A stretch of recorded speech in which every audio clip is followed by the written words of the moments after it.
siyahı tərtib olundu. Bu son 10-15 gün ərzində. İnsanlar da 1, 2, 3 qrupa bölündü. O dedi, mən bu müğənnini sevirəm. O dedi, yox, mən bu müğənnini sevirəm. Yəni, fərqli fikirlər, fərqli yorumlar, fərqli təkliflər oldu. Biri deyir ki, TV-lər bizi aldatdı. Digəri deyir, yox, TV-lər bizi aldatmadı, müğənnilər bizi aldatdı. Fərqli yenə də deyirəm də fikirlər var. Hər birisini də siz belə sosial şəbəkədə də görürsünüz ki, o videoların altında nələr yazılıb.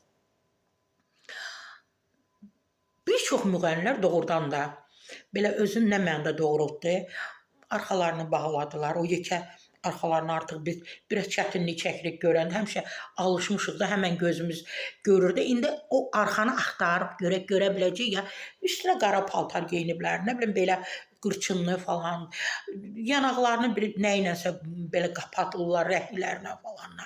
Nəsə edirlər ki, çox belə cəlb etməsinlər.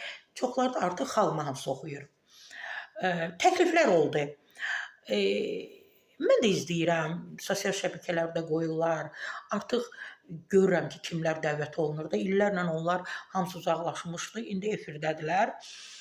Bir nəfərin fikri mənim üçün maraqlı oldu ki, Sarı xanım, hamımız Kəmalə Günəşinin üstünə getdi.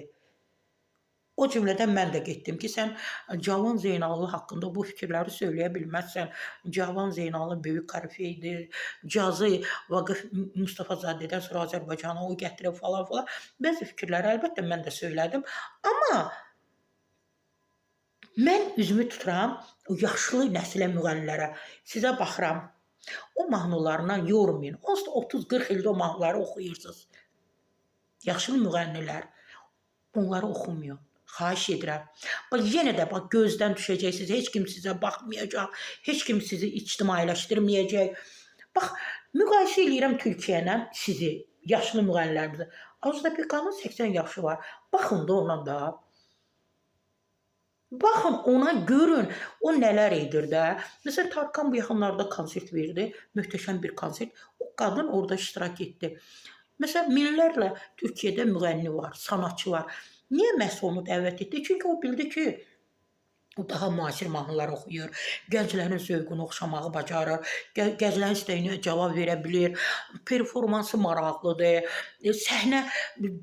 səhnədə maraqlı nələrsə etməyə bacaracaq. Bizimkilər ancaq 3 kiloluq balonlara, 9 kiloluq balonlara qızılları yığırsınız. Kim üçün yığırsınız? Kim üçün yığırsınız? Yeni mahnılar yazın. Yeni bəstəkarlarla işləyir. Hörmətli yaşlı müğənnilərimiz. Saç da qoyursunuz. Özünüzün saçı var da. Niyə görə elə saçınızın üstünə saç da qoyursunuz? Nə bilim, belə ağlaya-ağlaya. Bizə diqqət lazımdır, bizə nə bilim nə lazımdır.